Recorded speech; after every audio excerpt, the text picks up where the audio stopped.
बाळ, फ्रीजमधून श्रीखंड काढ ना. आम्ही पूर्वी घरीच बनवायचो श्रीखंड. त्याची चवच वेगळी होती. आता काय सगळं रेडीमेड. आजी, हे श्रीखंड खाऊन बघ. आज तुझ्या आईनं घरीच बनवलं की काय? हे आहे गोकुळचं श्रीखंड. अगदी जिभेवर रेंगाळणार. जिभेवरच नाही तर मनावरही रेंगाळणार. गोकुळ श्रीखंड, मनावर रेंगाळणार. फोंडा घाटामध्ये बाजारपेठेत आपण पाहणार आहोत की वेगवेगळ्या विविध राजकीय चर्चा आहेत आणि राजकीय चर्चेमध्ये राजकीय नेते देखील काही उपस्थित आहेत. चाय पे चर्चा म्हणून या आपण एक म्हणू शकतो या संदर्भात. काका नमस्कार. फोंडा घाटमध्ये आता जिल्हा परिषद निवडणूक लागली आहे. काय वाटतंय, काय परिस्थिती आहे? फोंडा घाटचा विकास झाला आहे? फोंड्या गावचा विकास झालो नाही असं नाही, पण हे आता उद्या इलेक्शन ह्याच्यात आली आहे ना, तिकटाचा रनिंग चालू आहे. जे काम करणारी आहेत ते जात आहेत, त्यांना तिकीट मिळण्याबाबत महत्त्वाचं आहे. कोणाला तिकीट मिळेल हे अजून निश्चित नाही. निश्चित ते काम करणाराच मिळणार ना. आज 600 सह्या घेतो, काय घेतो त्यांना भेटणार. महायुती झाली आहे आणि झाली आहे. दादांनी बोलले ना काल माहिती आली आहे. आता त्याच्यावर कोलमून आहे, त्यांच्या शब्दावर कोलमून आहे. मामा, तुम्ही राजकीय पक्षाचे एक पदाधिकारी आहात.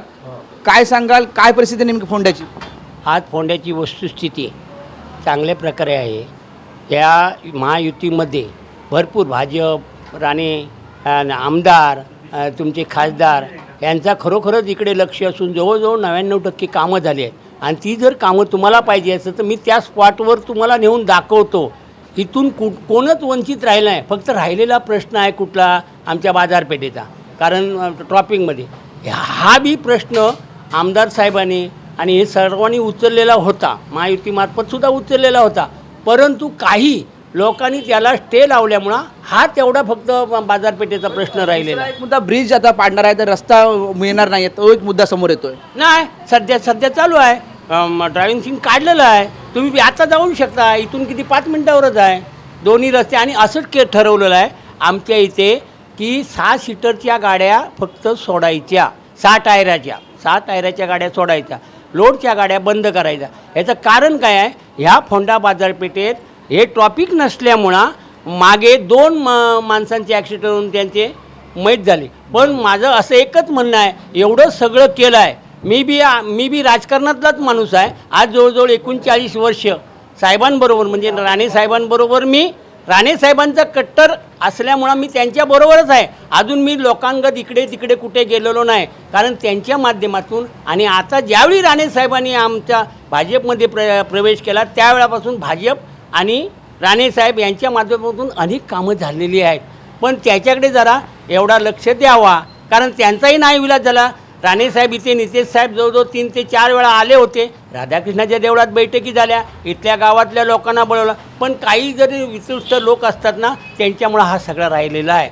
बाकी आमच्या इकडे कुठे एका घरालासुद्धा पायवाट दिलेली आहे. आमदार खासदार फंडातून आहेत. शासनाच्या विविध योजना, जवळजवळ 300 ते 350 घरं मंजूर झालेली आहेत. सध्या ते काम प्रगतीपथावर आहे. निश्चितच काही जुने शिवसैनिक म्हणून सांगतात आपल्याला. काय सांगाल, फोंड्याचा विकास झाला? फोंड्याचा विकास व्हायला तसा 100% म्हणता येणार नाही. कारण उर्वरित तो ट्रॉफिकचा प्रश्न आहे. मागच्या वर्षी रुंदीकरणाचं काम झालं, परंतु अजूनही हा घाट मजबूत असल्यामुळे ह्याने ट्रॉफिक भरपूर मोठ्या प्रमाणात येतं. पर्यटनाच्या माध्यमातून जे संपूर्ण महाराष्ट्रामधून जे पर्यटक येतात त्यांना हा ट्रॉफिकला त्रास प्रचंड सहन करावा लागतो. दुसरी गोष्ट अशी आहे, रस्त्याची जे नियोजन आहे ते कुठे कोलमडलेलं आहे. पाण्याचा प्रश्न आहे. त्याचप्रमाणे भाजी मार्केटचा जो प्रश्न आहे, भाजी मार्केट संदर्भात ज्यावेळी इथं बाजार भरतो, साधारणतः 4 ठिकाणी जो प्रकार आहे, शुक्रवार, शनिवार, रविवार आणि सोमवार, त्या ठिकाणी प्रचंड मोठ्या प्रमाणात भाज्याची उलाढाल होते. परंतु लोकांना बसायसाठी जागा नाही. ते नियोजन व्हायला पाहिजे. त्याचप्रमाणे पाण्याचा जो प्रश्न आहे तो खरोखरच गंभीर प्रश्न फोंडावासियांमध्ये आहे. माझी शासनाला एकच विनंती आहे, साधारणतः एवढ्या वर्ष समाजकारण राजकारण असल्यामुळे हे प्रश्न प्रामुख्याने सुटलं पाहिजे या मताचा मी आहे. निश्चितच सुटले पाहिजे. तुम्ही जुने फोंड्यातले स्थानिक नागरिक आहात आणि एक चांगले पत्रकार देखील आहात. काय सांगाल फोंड्याच्या विकासासंदर्भात? फोंड्याचा विकास झाला म्हणून हे सगळे सगळे लोक सांगत आहेत, पण तो फोंड्याचा विकास कसा झाला, म्हणजे नेमका त्यांना विकास झाला म्हणल्यानंतर त्यांचं स्वरूप काय त्यांना म्हणायचं आहे ते जाणवत नाही. कारण फोंड्यामध्ये सगळ्यात महत्त्वाचं फार मोठ्या प्रमाणात बेरोजगारी आहे इथली. मुलं जर बघितली तर बाजारपेठेमध्ये अशी मुलं बेरोजगार मुलं फिरत असतात.